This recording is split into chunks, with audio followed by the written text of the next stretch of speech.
एक आदमी एक हवाई दुर्घटना के बाद पूरे 2 दिन तक समुद्र में फंसा रहा। जब वह पूरी तरह से हताश हो गया तभी उसने देखा कि दूर कहीं कोई नाव पलटी हुई लग रही थी। उत्साहित होकर उसने जोर जोर से मदद के लिए चिल्लाना शुरू कर दिया, लेकिन जब वह चीज पास आई तो उसे एहसास हुआ कि वह एक नाव नहीं बल्कि एक बड़ा शार्क था। रॉबिन ने तुरंत अपनी चाकू निकाली और शार्क पर वार करने की कोशिश की, लेकिन न केवल वह शार्क को मारने में असफल रहा बल्कि उसने गलती से अपनी लाइफ बोट में छेद कर दिया। जैसे ही वह पानी में गिरने वाला था उसे अपने टूल किट में टेप होने की याद आई। उसने जल्दी से छेद को बंद कर दिया और किसी तरह खुद को बचा लिया। 2 और दिन बीत गए बिना खाना और पानी के। उसने सोचा कि अब उसकी जिंदगी खत्म हो जाएगी, लेकिन उसी रात अचानक बारिश होने लगी। उसने अपना मुंह खोलकर जी भरकर पानी पिया और अपनी जान बचाई। जब वह अगली बार जागा तो उसने खुद को एक सुनसान आइलैंड पर पाया। वहां उसने नारियल का पानी पीकर खुद को जिंदा रखा और फिर नारियलों से हेल्प लिखकर बचाव का संकेत दिया। इसके बाद उसने एक सेक्सटेंट बनाया और सूरज की दिशा से अपनी लोकेशन का अंदाजा लगाया। अच्छी बात यह थी कि यह द्वीप सुरक्षित था, लेकिन बुरी खबर यह थी कि वह सबसे नजदीकी जमीन से 1000 किलोमीटर दूर था। इस सच्चाई को जानकर वह बहुत गुस्सा हुआ, लेकिन हार मानने के बजाय उसने खुद के लिए एक अस्थायी घर बनाया और पहली बार चैन की नींद सोई। धीरे धीरे 75 दिन बीत गए और वह जंगल में रहने वाले इंसान की तरह जीने लगा। हर दिन वह समुद्र किनारे किसी जहाज को देखने की उम्मीद करता, लेकिन वहाँ सिर्फ लहरें थीं और कुछ नहीं। आखिरकार उसने सोचा कि शायद द्वीप की सबसे ऊंची चोटी पर चढ़कर उसे कोई रास्ता दिखे। जब वह बड़ी मुश्किल से पहाड़ की चोटी तक पहुंचा तो जो देखा उससे उसकी सारी उम्मीदें टूट गईं। चारों ओर केवल अंतहीन समुद्र था, इंसानों का कोई निशान तक नहीं था। तब उसे एहसास हुआ कि इस वीरान द्वीप पर वह अकेला जिंदा इंसान है। रॉबिन को लगा था कि वह इस द्वीप पर अकेले ही मर जाएगा, लेकिन जब वह वापस लौटने के लिए दूसरी राह पर चला तो उसे अचानक रेत पर एक पैर का निशान दिखा। यह साफ था कि यह उसका निशान नहीं था। रॉबिन उस निशान का पीछा करने लगा और आगे बढ़ते बढ़ते उसने एक सबमरीन देखी। वह उत्सुकतावश सबमरीन का दरवाजा खोला और अंदर झांका। अंदर जालों की परत जमी हुई थी, जिससे साफ था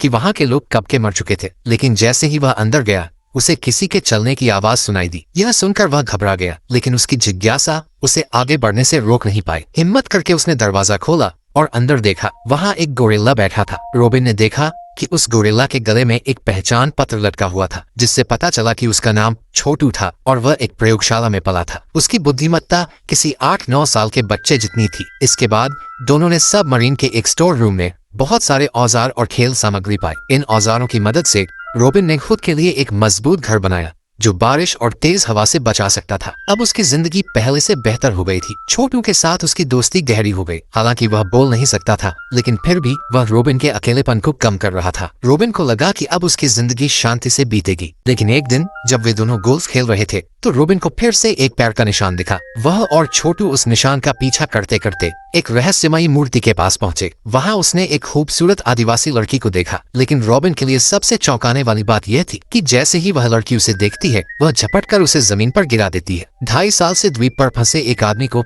अचानक वहां एक आदिवासी लड़की मिली। रॉबिन ने तुरंत उसे पकड़कर जमीन पर दबा दिया। काफी संघर्ष के बाद लड़की ने हार मान ली। इसके बाद वह उसे अपने घर ले गया, लेकिन वह चाहता था कि लड़की अपनी मर्जी से वहां रहे, इसलिए उसने उसे आजाद कर दिया। जैसे ही उसने रस्सियां खोली लड़की ने अचानक पास रखी तलवार उठा ली और रॉबिन के पीछे दौड़ पड़ी, लेकिन आखिर में वह कुछ नहीं कर पाई और रोते हुए जमीन पर बैठ गई। रॉबिन ने तुरंत उससे पूछा कि क्या हुआ, लेकिन भाषा अलग होने के कारण दोनों को हाव भाव से बात करनी पड़ी। किसी तरह रॉबिन को समझ में आया कि लड़की एक नजदीकी द्वीप की निवासी थी। उसके पिता ने उसे जबरदस्ती एक दूसरे द्वीप के क्रूर आदमी से शादी करने को कहा था, लेकिन वह इसके लिए तैयार नहीं थी, इसलिए उसने भागने का फैसला किया। धीरे धीरे लड़की को एहसास हुआ कि रॉबिन सिर्फ ताकतवर ही नहीं बल्कि हैंडसम भी है। कुछ ही समय में वह उसकी ओर आकर्षित हो गई और अपना प्यार जताने लगी, लेकिन बेचारे रॉबिन को प्यार मोहब्बत की समझ ही नहीं थी। फिर भी समय के साथ दोनों के बीच नजदीकियां बढ़ने लगी। अब दोनों एक साथ खुशी से रहने लगे। लड़की हर दिन जंगल से खाने के लिए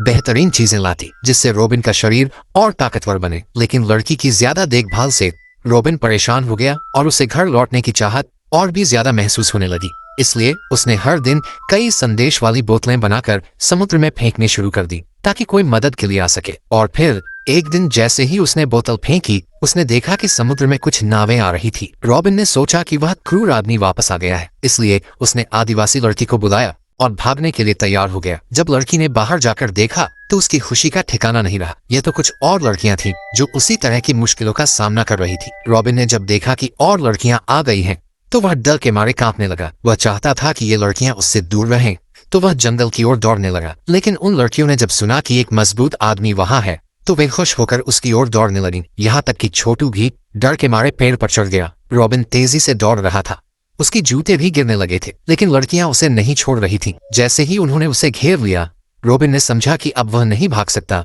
तो उसने पानी में कूदने का फैसला किया। लेकिन उन लड़कियों ने भी उसके पीछे कूदने में देर नहीं की। रॉबिन ने उन्हें शांत करने की कोशिश की, लेकिन उत्साहित लड़कियों ने उसे पानी में दबा दिया। आखिरकार रॉबिन ने हार मान ली। कुछ दिनों बाद मजबूर होकर रॉबिन उन लड़कियों का पति बन गया, और यह सुनिश्चित करने के लिए कि वह स्वस्थ और दीर्घकालिक जीवन जी सके, रॉबिन ने अपनी पत्नियों के लिए कई नियम बनाए। पहला नियम था कि उन्हें एक पुरुष की इज्जत रखनी होगी, और दूसरा यह कि सभी को उसके आदेशों का पालन करना होगा। पत्नियां इन नियमों को सुनकर चुपचाप सहमत हो गईं। रॉबिन की बड़ी पत्नी, आदिवासी लड़की, ने बाकी पत्नियों को संभालने की जिम्मेदारी ली। सभी पत्नियां रॉबिन के प्रति अपनी प्रेम को दिखाने के लिए अपने अपने उपहार लाने लगी। हालांकि ये उपहार महंगे नहीं थे, लेकिन इनमें गहरी भावनाएं और पोषण था। 2.5 साल तक द्वीप पर फंसे रहने के बाद रॉबिन 18 महिलाओं का पति बन गया और अब एक राजा की तरह जीवन बिता रहा था। लेकिन अब उसे अपने आवास की समस्या का समाधान करना था, ताकि कमरा इतना भीड़ भाड़ वाला न लगे। खुशकिस्मती से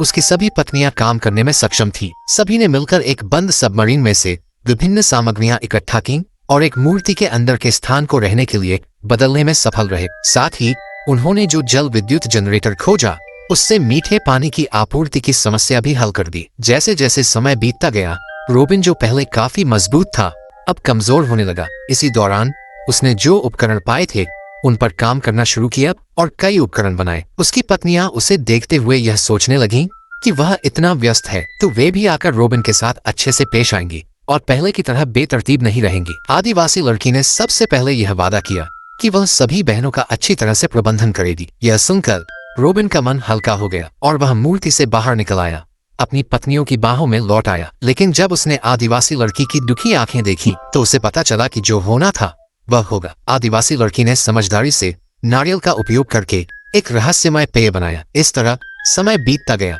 और रॉबिन ने एक सामान्य जीवन जीना शुरू कर दिया। लेकिन वह सोच रहा था कि अब शांति से दिन बीतेंगे। फिर एक दिन एक पत्नी जब पेड़ पर खेल रही थी तो उसने समुद्र की सतह पर कुछ लोग आते हुए देखे। यह लोग वही क्रूर लोग थे जो लड़कियों को अपनी दुल्हन बनाना चाहते थे। जैसे ही सभी ने यह खबर सुनी, वहां अफरा तफरी मच गई। हालांकि रॉबिन अपनी पत्नियों से छुटकारा पाना चाहता था, लेकिन वह नहीं चाहता था कि उसकी पत्नियां किसी और के हाथ में जाएं। इसलिए उसने सभी घबराई हुई पत्नियों को इकट्ठा किया और इन क्रूर लोगों का सामना करने का फैसला किया। उसने पास के द्वीप के लोगों की मूर्ति के प्रति श्रद्धा का उपयोग करते हुए एक योजना बनाई। आदिवासी लड़की और बाकी लड़कियां उन क्रूर लोगों के सामने गईं और कहा कि अगर वे उन्हें शादी करना चाहते हैं तो उन्हें पहले मूर्ति की अनुमति लेनी होगी। हालांकि क्रूरों का नेता बहुत अहंकारी था, लेकिन वह मूर्ति का अपमान करने की हिम्मत नहीं कर सकता था। फिर वे सभी मूर्ति की ओर बढ़ने लगे। रॉबिन ने पहले ही मूर्ति के अंदर छिपकर अपने बनाए हुए विभिन्न उपकरणों का प्रदर्शन करने की योजना बनाई। जब उसने चमत्कार दिखाना शुरू किया तो क्रूर लोग थोड़ी देर के लिए हैरान रह गए, लेकिन जल्द ही उन्होंने कुछ गड़बड़ी का एहसास किया। जब रॉबिन को लगा कि वह पहचान लिया जाएगा तो उसने फ्लेम थ्रोअर उठाया और फिर से अपनी जादुई शक्ति का प्रदर्शन किया। इसके बाद